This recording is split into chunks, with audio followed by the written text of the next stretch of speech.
The first time my parents asked me to sell my grandparents' house to save my brother's career, I thought they were joking.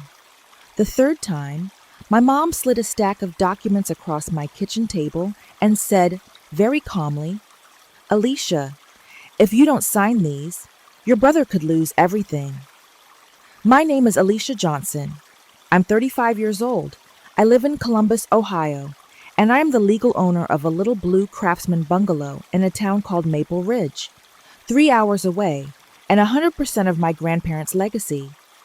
It is also apparently the only thing standing between my brother's failing entrepreneurial journey and whatever fresh disaster he lined up this time.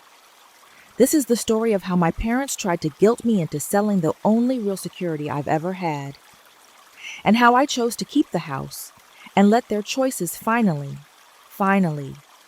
be their own problem. 1. The inheritance. I wasn't supposed to keep my grandparents, Harold and June, bought the Maple Ridge house in 1964. If you drove down Sycamore Street in August, you'd know exactly which one it was. The only yard with a hand-painted "Free Tomatoes" sign stuck in the ground, and an old porch swing with chipped white paint. Some of my earliest memories are in that house. Sleeping on the pull-out sofa in the living room under a crocheted afghan. Eating grilled cheese and tomato soup on TV trays in front of Wheel of Fortune. My grandpa carefully letting me help him fix things, even though my job was mostly holding the flashlight and nodding very seriously. I grew up in a split level in the Columbus suburbs. My dad worked in sales. My mom was a school secretary. My little brother, Jason, was born when I was 8. From the moment he could walk, Jason was the center of their universe. "I swear that boy is going to be a CEO one day," my dad would say when Jason cut the line on the playground and somehow convinced everyone else it had been their idea. Meanwhile, I was our reliable girl. I got good grades. I ran track. I kept my room clean and watched my brother after school while our parents worked. I did what I was supposed to do. They praised Jason's potential. They praised my usefulness. When I was 18, my grandparents sat me down at their dining table. The plastic tablecloth had little strawberries printed on it. Grandpa folded his hands and looked at me over his glasses. "Alicia," he said, "someday this house is going to be yours." I laughed. "Don't be morbid." "I'm not being morbid," he said. "I'm being practical. This place is paid off. No mortgage. Your grandmother and I talked about it. You're the one who's always here. You care about this place, about us." Grandma squeezed my hand. "Use it however you need, honey. Live here. Rent it out. Sell it if you have to. Just don't let anyone make you feel bad for doing what's best for you, especially not your parents." That last part stuck out. At the time, it just sounded like grandparents being dramatic about their own kid. I didn't think much of it. Life moved on. I went to Ohio State, moved into a tiny off-campus apartment, and graduated into a job as an HR generalist at a mid-sized logistics company. Boring to most people, but I liked it. Policies, structure, spreadsheets, things that made sense to me. Jason bounced from one thing to another. One semester at community college. Then, this isn't for me. A series of jobs he quit or got fired from. Always some story about how his manager didn't recognize his leadership style. Always some big idea around the corner. My parents, meanwhile, wrote checks. Loans for cars. Loans for online courses. Loans to tide him over. It was like watching them shovel money into a hole and then congratulating themselves on how much they cared. I still went to Maple Ridge almost every other month. I'd drive up on Friday after work, stay in my old attic room with the slanted ceiling, let Grandma fuss over me. When I was 28, Grandpa had a stroke. He never really recovered. A year later, he died. Grandma followed 2 years after that, quietly, in her sleep. The house went through probate. There was a simple will. A local attorney walked me through the paperwork. My name ended up on the deed. Just mine. Not mine and my parents. Not the Carter family. Mine. I stood on the front lawn the day the deed recorded, and the attorney handed me a thin folder with the county stamp. The maple tree in the front yard had those little helicopter seeds spinning down in the breeze. The porch steps creaked exactly the same way they always had. "Congratulations," the attorney said. "You're a homeowner." I didn't feel excited. I felt responsible. I made a choice then. I didn't move in. My job and life were in Columbus, but I also didn't sell it. Instead, I hired a local property manager. We did a few updates. Nothing major, just fixing the plumbing, fresh paint, refinishing the floors.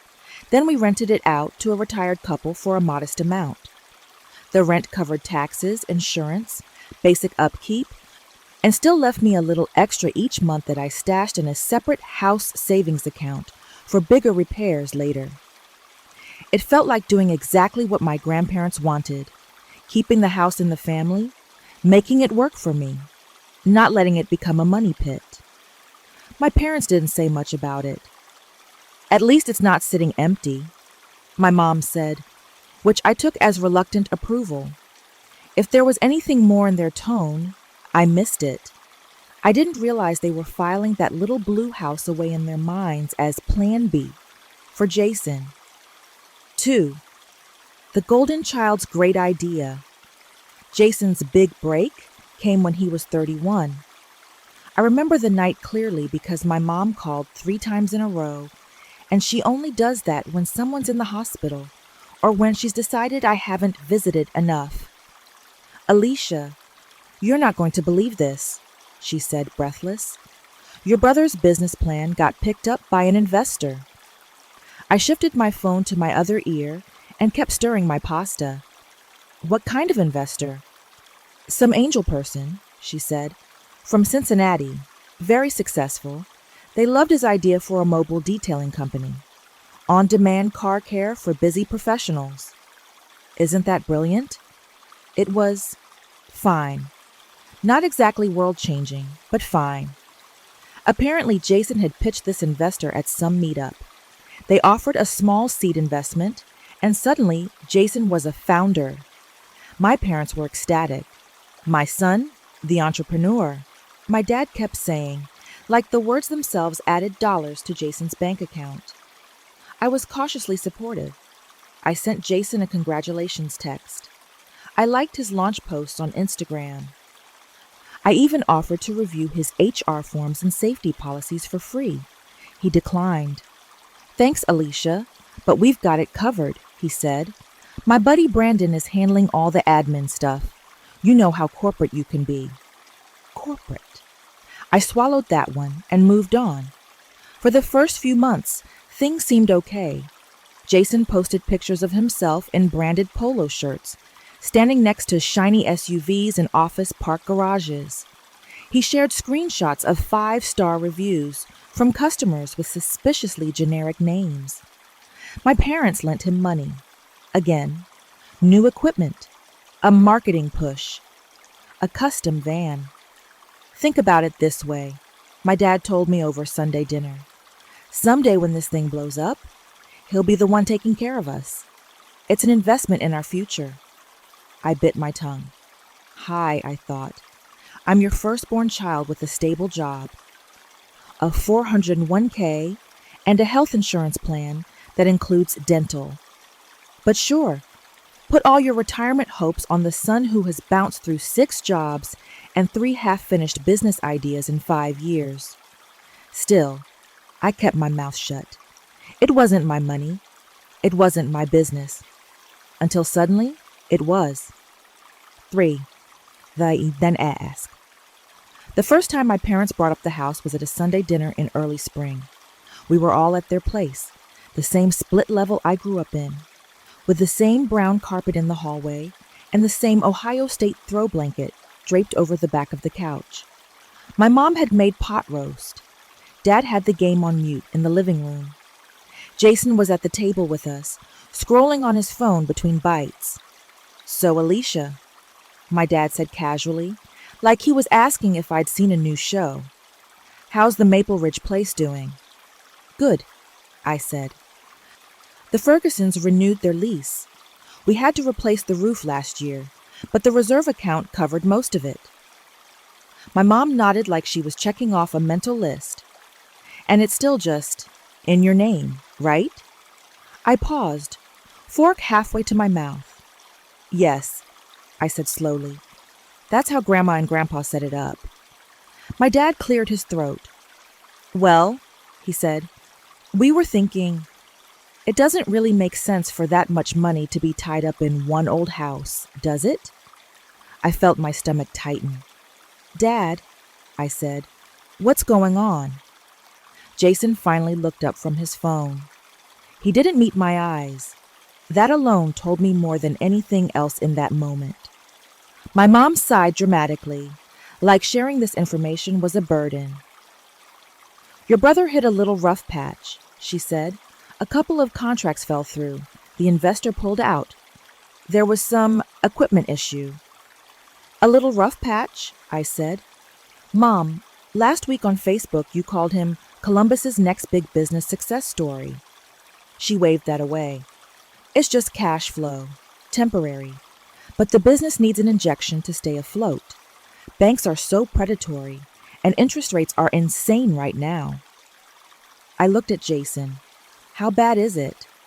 He clenched his jaw. "It's not that bad. We just need a runway. Couple months."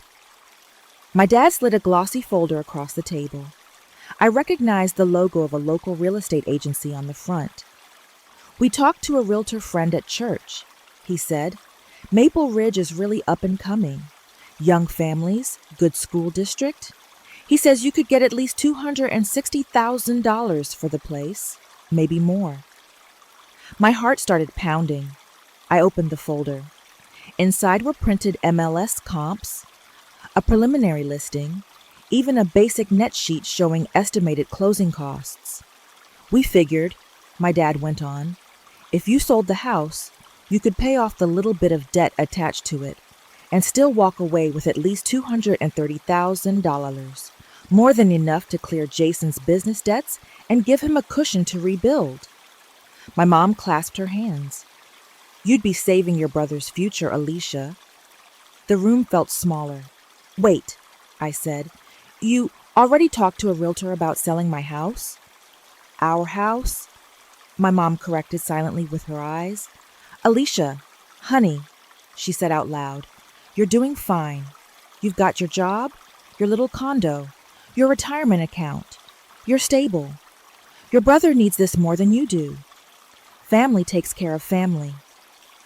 I stared at them. "I am family," I said.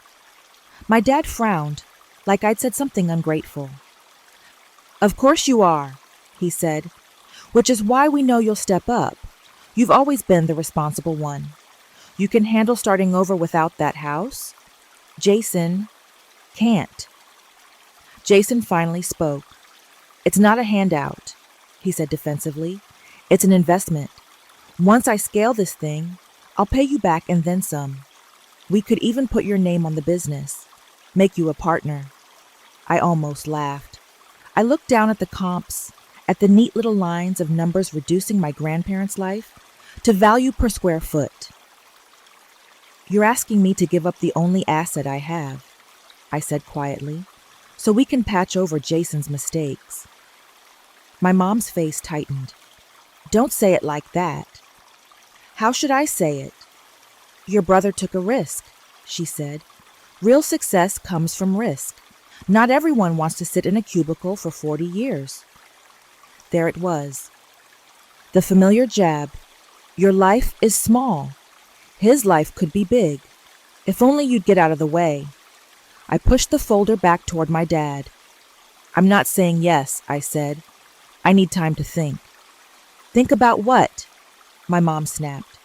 "Your brother is drowning, and you're standing there on the shore, debating whether to throw the life preserver Grandma and Grandpa gave you."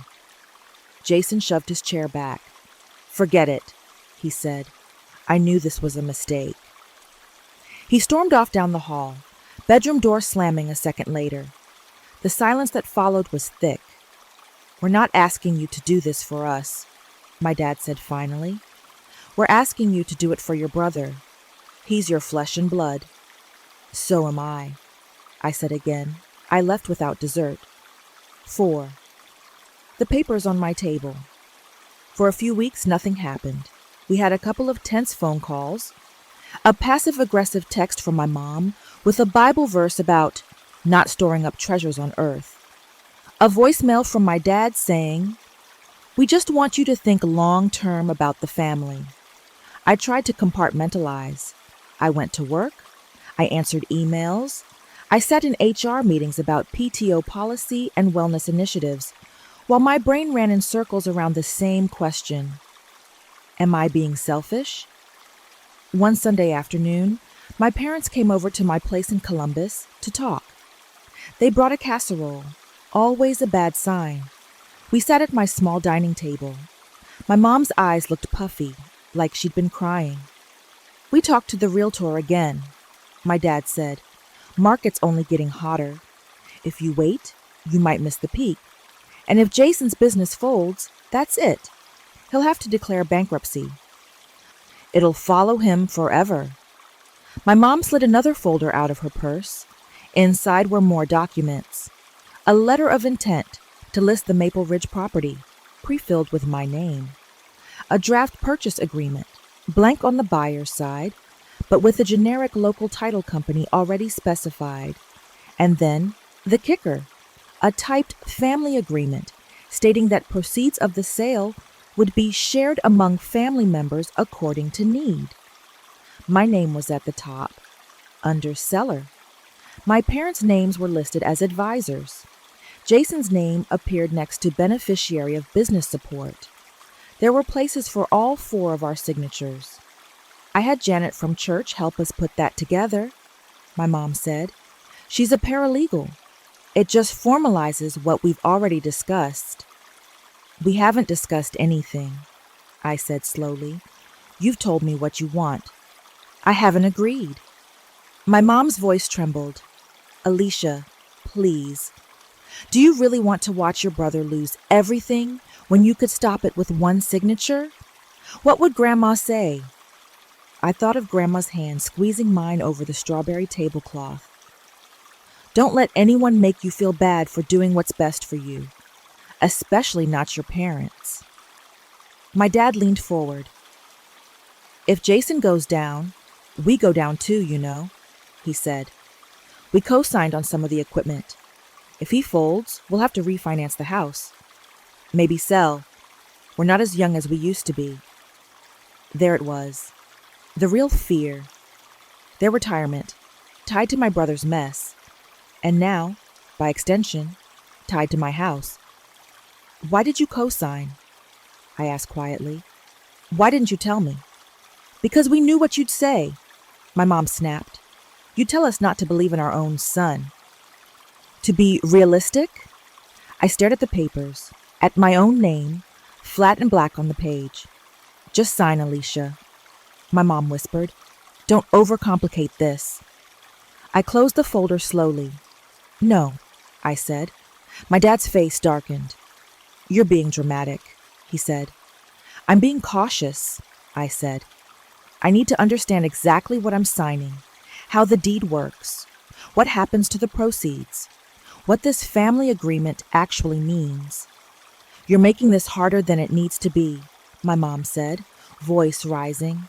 "You've always been like this, picking everything apart, acting like you're smarter than everyone." "It's called reading the fine print," I said. "You think your grandparents would want you to sit on that house while your brother's life falls apart?" My dad demanded. "I think my grandparents would want me to think for myself," I said.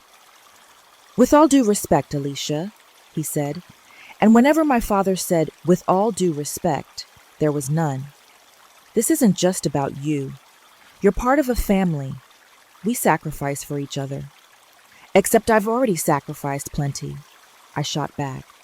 "I helped with Jason's tutoring. I babysat him. I stayed home while you went to his games. I listened to more, if Jason applies himself, speeches than I can count. When have any of you ever asked me what I need? My mom flinched. My dad stood up. We're not going to sit here and be attacked in your home, he said. We raised you better than this. He picked up the folder and then stopped. Actually, he said, laying it back down deliberately. We'll leave this here. Look it over. Call us when you're ready to stop being stubborn.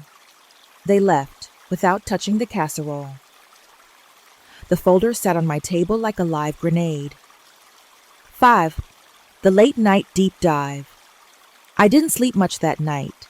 At midnight, I got out of bed, padded barefoot into the kitchen, and opened the folder again. I scanned the family agreement, noting all the vague language, according to need. At the discretion of the advisors. No specific percentages, no timelines, no protections. Whoever that church paralegal was, she knew just enough to be dangerous. I looked at the listing agreement. My name as seller matched the deed. It was my property. That part was straightforward, but something about all of it itched at me, like a tag in the back of a shirt you can't stop noticing. I opened my laptop. I'm an HR person. I live in policy documents and legal compliance and risk mitigation. I know how to read official language. I know when something smells off, so I did what I always do when something feels wrong. I researched. Property ownership, Sarham 01. I pulled up the county's property search site and typed in the Maple Ridge address. There it was, a scanned copy of the deed. My name in old-fashioned typewriter font, recorded the year Grandma died. No liens, no second mortgage. Clean. I took a screenshot and saved it. Then I started reading about undue influence and elder financial abuse and family pressure around inherited property. I found forum posts from people whose siblings had manipulated aging parents into signing over homes, articles about caregivers being written out of wills, legal blogs warning about family agreements that weren't worth the paper they were printed on. The same pattern repeated over and over. Someone more responsible gets guilted into giving up the one asset they have to bail out relatives who don't change their behavior anyway. They end up with nothing to show for decades of work. Generational wealth, one article called it, bleeding out not to opportunity, but to entitlement. By 2 a.m., my eyes were burning, but I had something else buzzing in my brain now. Anger. Not hot, explosive anger. Cold, clear anger. The kind that makes you sit up straighter and think, wait, why is it my job to fix this? I pulled out the original folder my grandparents' attorney had given me years ago. I still had it in my file cabinet, tucked between tax returns and my car title. There was a copy of the will. I read it. The house is to be conveyed in full to our granddaughter Alicia Johnson, to be used according to her judgment and best interests. No conditions, no requirements. My grandparents had been very, very specific. Use it however you need, honey. Live here. Rent it out. Sell it if you have to. Just don't let anyone make you feel bad for doing what's best for you, especially not your parents. They hadn't just been being dramatic. They'd known exactly what they were doing. Calling in a professional. The next morning, I made an appointment with an estate attorney in Columbus. Her name was Alexis Morales. Mid-40s, sharp suit, sharper eyes. Her receptionist offered me coffee in a mug that said, "Trust me, I'm a lawyer." I slid the folder across her desk. My parents want me to sell my grandparents' house to bail out my brother's failing business. I said, they brought me these documents. I haven't signed anything. I just need to know exactly what my options are. Alexis flipped through the paperwork. She read fast, marking things with a yellow highlighter as she went. After a few minutes, she sat back. "Okay," she said. "First question. The deed to the Maple Ridge property is in your name alone, correct? No life estate for your parents? No co-ownership? It's just me, I said. I checked the county records last night. Good, she said. Second, did your grandparents express any conditions on the inheritance? Verbal promises to your parents? They told me to use it however I needed, I said. They also explicitly warned me not to let my parents pressure me. Alexis actually smiled at that. Your grandparents were smart, she said. Here's the short version. You don't owe anyone that house. Not your parents, not your brother. If you choose to sell it, that's your decision. If you choose to keep it, that's also your decision. This, she tapped the family agreement, is basically a wish list your parents cooked up. It's not enforceable unless you sign it. And even then, it's vague enough to cause more problems than it solves. So they can't force a sale? I asked. Absolutely not, she said. They might pressure you emotionally. They might threaten to cut you off. They might call you selfish. But from a legal standpoint, you hold all the cards. I exhaled slowly. Okay, I said. And what about preemptive steps to make sure this doesn't become a fight later? Now you're speaking my language, Alexis said. She outlined a few options. Put the house into a revocable living trust with me as trustee and beneficiary, specifically stating that the property and any proceeds were for my use only. Record a memorandum of trust with the county, which wouldn't change much day to day, but would make it harder for anyone else to mess with title. Update my will to name a backup beneficiary who wasn't my parents or brother, in case something happened to me. Basically, she said, you can build a paper wall around this asset. It won't stop your family from arguing, but it will give you a very clear line to point to. I chewed my lip. And if I did sell and use the money to pay off my brother's business debts, could I protect myself in any way? She raised an eyebrow. Do you want to sell? She asked. I thought of the sun through the Maple Ridge kitchen window, the porch swing, the little free tomato sign. I thought of my parents' faces when they said, your brother, but meant our retirement. I thought of all the times I'd been the responsible one, and how that had never once translated into the one we invest in. No, I said finally, I don't. Then we don't need to waste time on that scenario, Alexis said. My recommendation? Put the house in a trust. Move forward with whatever serves your life. If your brother's business fails, that's unfortunate. But it's his business, not yours. I swallowed. Can they sue me? I asked, because that was where my brain always went. For not sacrificing your inheritance? Her mouth curled. They can file whatever they want. It won't go far. And if they did, it would only make your position stronger. Judges don't look kindly on families trying to claw back assets a deceased person clearly left to someone else. We got to work. By the time I left her office, I'd signed paperwork to create the Maple Ridge Trust, with me as both trustee and primary beneficiary. The trust's purpose stated in black and white, maintaining and using the Maple Ridge property for the benefit and security of Alicia Johnson. My parents and Jason were explicitly excluded. Alexis promised to record the trust with the county. You're allowed to protect yourself, she said as I gathered my things. It doesn't make you a bad daughter.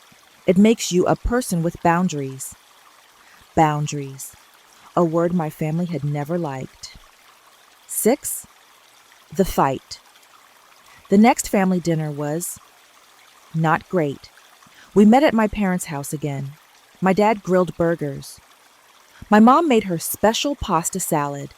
Jason was late, as usual. The atmosphere felt off from the moment I walked in. Tense, charged.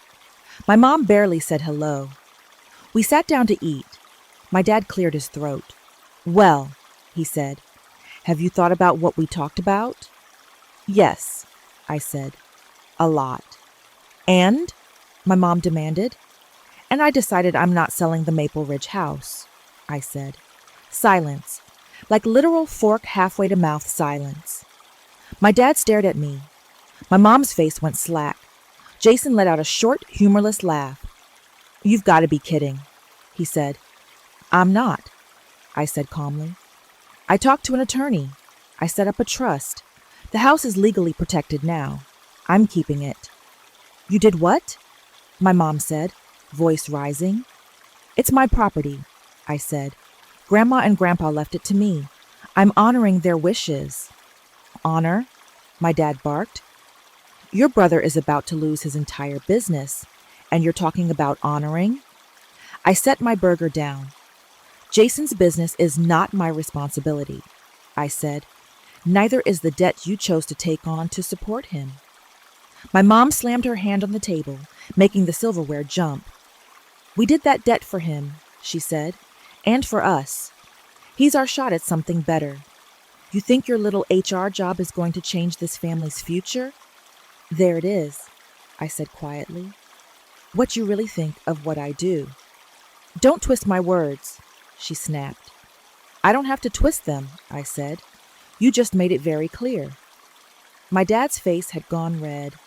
You ungrateful girl, he said. We raised you. We helped with your student loans. We let you stay here after college. I paid rent after college, I interjected. You asked me to. I paid my loans myself, and I never once asked you to co-sign anything for me. Jason shoved his plate away. You're really going to let me drown over a stupid house? He said. Do you know what this will do to my credit? To my reputation? To Mom and Dad? I didn't ask you to borrow money, I said. I didn't ask you to overexpand. I didn't ask you to create a business plan that falls apart the second cash flow slows down. You always think you're better than me, he said. No, I said. I think I'm responsible for my choices, and you're responsible for yours. My mom's eyes filled with tears. Family doesn't talk like this, she cried. Family doesn't try to bully one child into sacrificing her future to prop up another child's bad decisions, I said. We're not bullying you, my dad said. We're asking you to step up like a good daughter. I have stepped up, I said, my whole life. This is where I stop. Jason stood abruptly, chair scraping against the tile. You know what? He said. You're dead to me. Keep your stupid house. Don't come crying to us when you end up old and alone. He stormed out, slamming the front door so hard a picture rattled on the wall. My mom sobbed. My dad pointed a shaking finger at me. I hope you're happy, he said. You just destroyed this family. No, I said quietly. I just stopped being your safety net. I stood, grabbed my purse, and walked out. 7. Letting it fall. If this were a movie, there would be a dramatic montage of Jason losing everything in slow motion. In reality, it was a lot of small, ugly moments stretched over months. I heard some of it from mutual friends. Some from Facebook posts before I muted him. Some from my parents' panicked voicemails before I stopped answering those too. The investor formally pulled out. Jason had to return what was left of the initial seed money. Client complaints stacked up, missed appointments, damaged vehicles, poor communication. His Google reviews went from 5 stars, great service, to avoid at all costs. He'd over-leveraged everything, new vans on loans, high-end equipment bought on credit, a lease for a showroom office that never saw a single paying walk-in. When cash stopped flowing, the dominoes started falling. Vans repossessed, equipment seized, business account frozen. My parents, who had co-signed on some of those loans, suddenly found themselves on calls with bankers who did not care that he's a good boy who just needs a chance. The house I grew up in went on the market. I found out from Zillow, listing photos of my old bedroom, staged with generic gray bedding. The kitchen where my mom once taped my report cards to the fridge, now featuring quartz countertops and a newly updated backsplash. It hurt, but it wasn't my decision. It wasn't my mess. My parents called. A lot. They left voicemails. Alicia, we just want to talk. Your father is stressed out of his mind.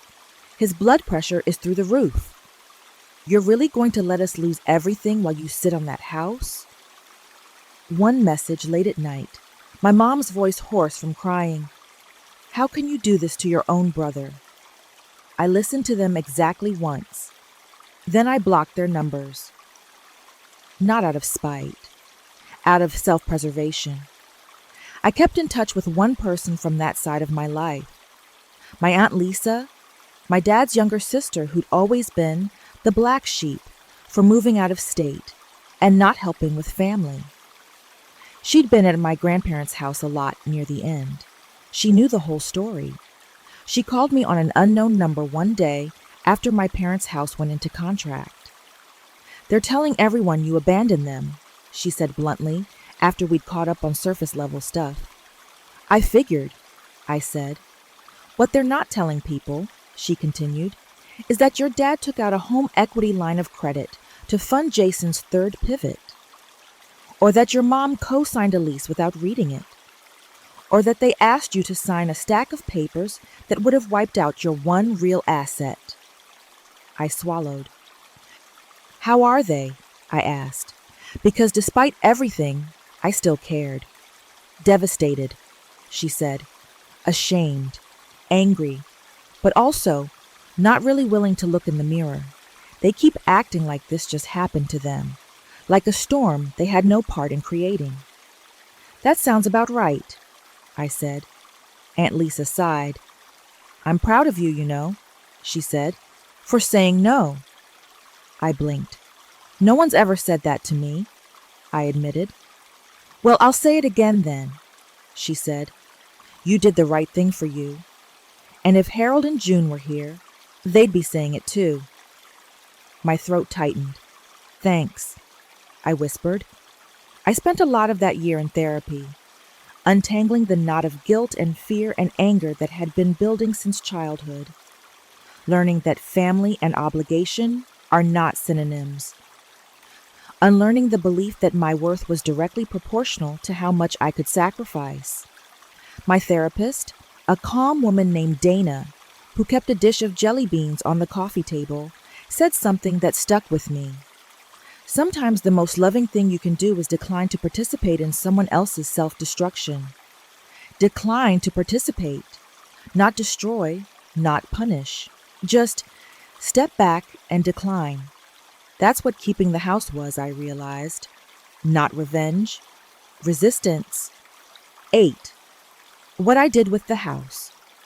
About 6 months after the big blowout, the Fergusons decided to move to Florida to be closer to their grandkids. They gave notice. My property manager called. We can have it cleaned and listed again in a couple of weeks, he said. Rents have gone up in Maple Ridge. You could get another couple $100 a month. I thought about it. I was in a very different headspace now than when I'd first inherited the house. I'd gotten a promotion at work to HR manager. It came with a raise, but also with more stress. More people problems on my plate that I had absolutely no control over. My Columbus condo was fine. A 1-bedroom near a Target and a freeway on-ramp. Convenient. Bland. The Maple Ridge house, on the other hand. I drove up one Saturday to check on it. The porch swing was still there. The maple tree had grown taller, its branches arching over the sidewalk. The free tomatoes sign was gone, of course, but I could still picture it. Inside, the place smelled like dust and pine saw. Standing in the middle of the living room, I felt something I hadn't let myself feel in a long time. Peace. Not the fragile kind that can be shattered by a phone call. A solid, grounded sense that this space was mine. Not to hoard, not to flaunt, just to inhabit. Dana's voice popped into my head. What do you want, Alicia? Not what's expected, not what's safest for everyone else. What do you want? I walked slowly from room to room. The kitchen, where Grandma had taught me to make her banana bread. The tiny dining room, where we played card games for pennies. The attic bedroom, with the slanted ceiling and the window that framed the tops of the trees. What did I want? I wanted to stop living my life in reaction to other people's choices. I wanted a home that felt like mine, down to the roots. I wanted to honor my grandparents by actually living in the house they'd left me, instead of treating it like a backup plan. By the time I drove back to Columbus that evening, I'd made a decision. 2 months later, I moved to Maple Ridge. I sold the Columbus condo, paid off the small remaining mortgage, and used the equity to update the bungalow properly. New HVACs, better insulation, refinished hardwoods, a fresh coat of blue paint on the exterior. I kept the porch swing. I planted tomatoes in the yard. I started commuting to Columbus 3 days a week, an hour and 15 minutes each way. It wasn't ideal, but my company agreed to a hybrid schedule, and I filled the longer drives with podcasts and audiobooks instead of panicked calls from my mother. I made new routines. Saturday mornings at the Maple Ridge Farmers Market.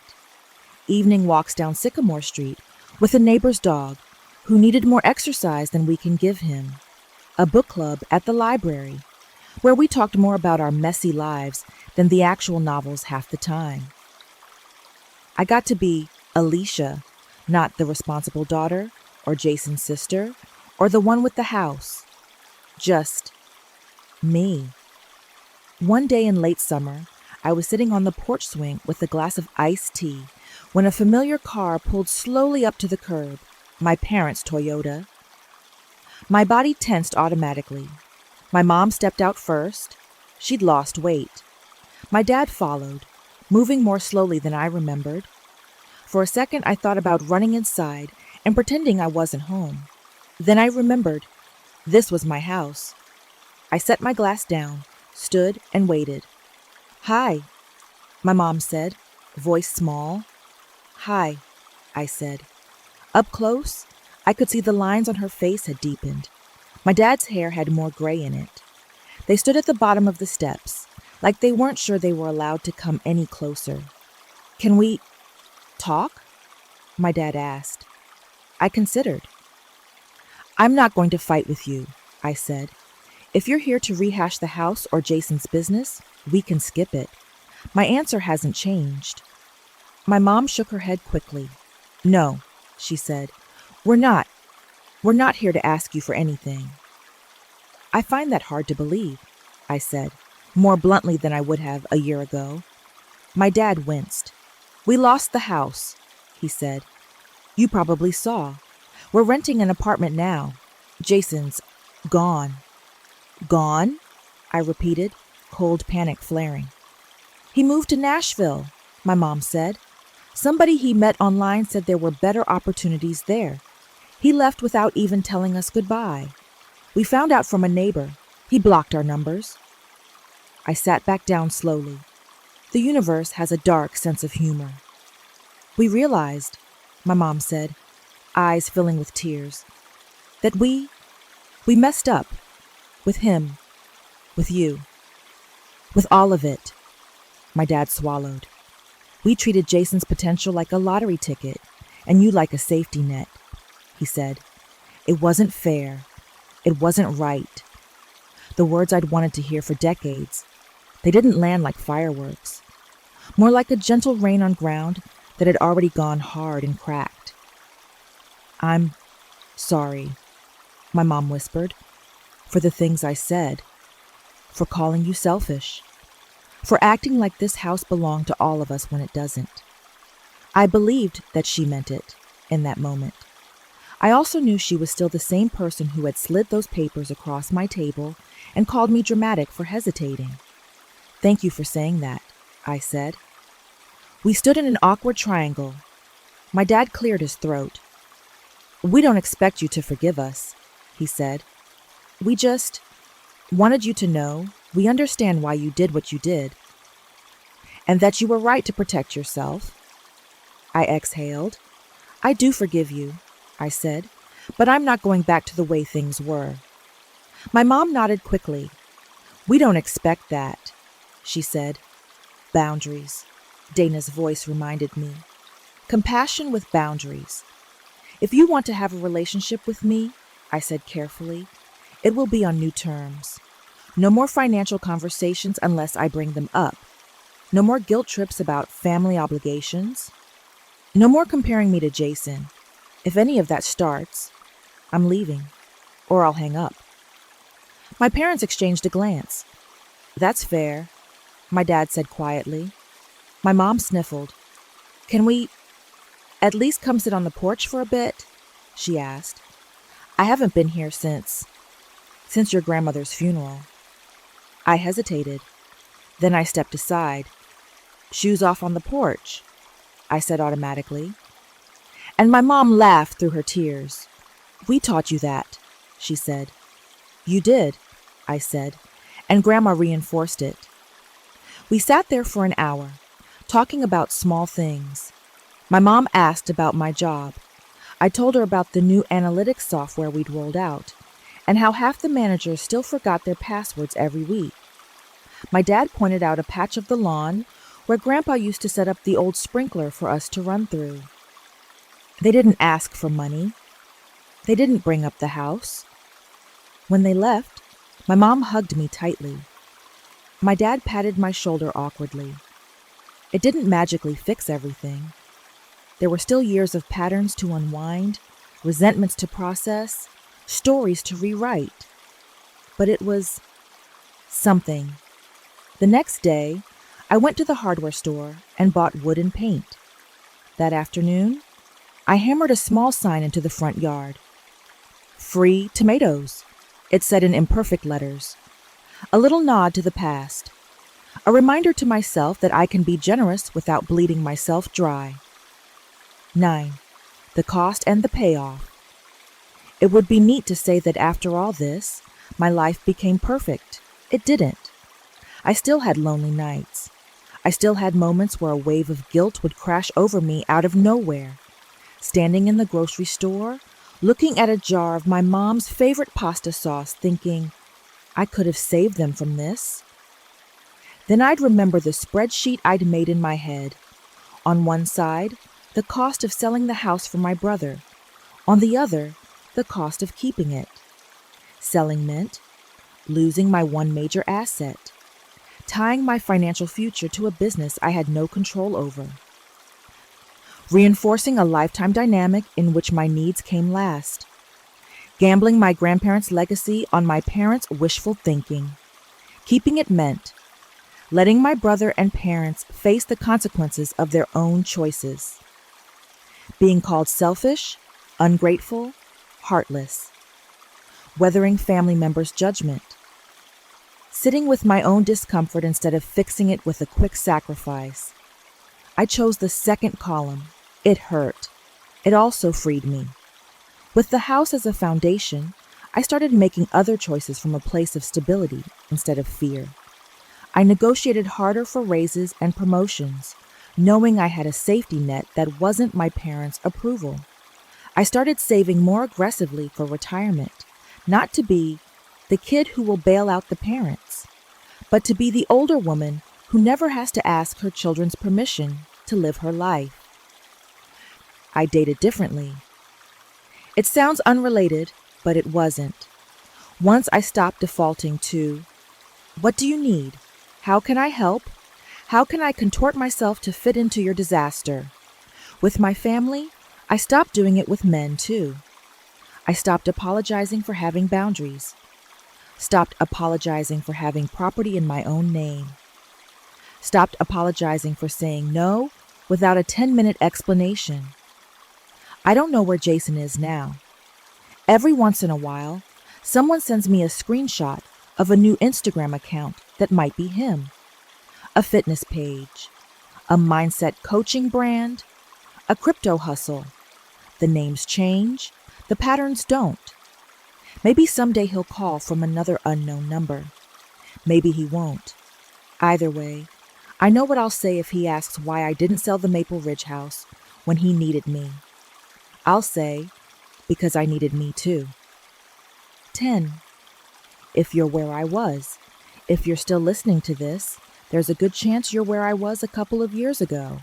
The responsible one, the good daughter, the one everyone turns to when there's a bill to be paid, a mess to be cleaned up, a sibling's latest catastrophe to be smoothed over.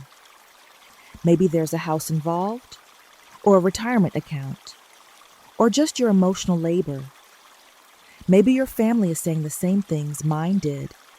Family takes care of family. You're doing better than your brother, sister, cousin. You're the only one who can fix this. Here's what I wish someone had told me sooner. You are allowed to step out of the role they wrote for you. You're allowed to look at a situation and say, this is not my responsibility. You're allowed to protect the things, tangible and intangible, that were given to you to build your own life. Protecting your stability isn't a betrayal. Sometimes it's the only way to make sure the generational story changes at all. My brother's business failed. My parents lost their house. I kept my grandparents' bungalow, not out of greed, but out of respect. For them, for myself, for the years I spent being responsible with nothing to show for it. Now, when I walk through the Maple Ridge kitchen in the morning, sunlight pouring across the countertops, I don't think, I chose this over my family. I think, I finally chose to include myself in my family's future. And that has made all the difference.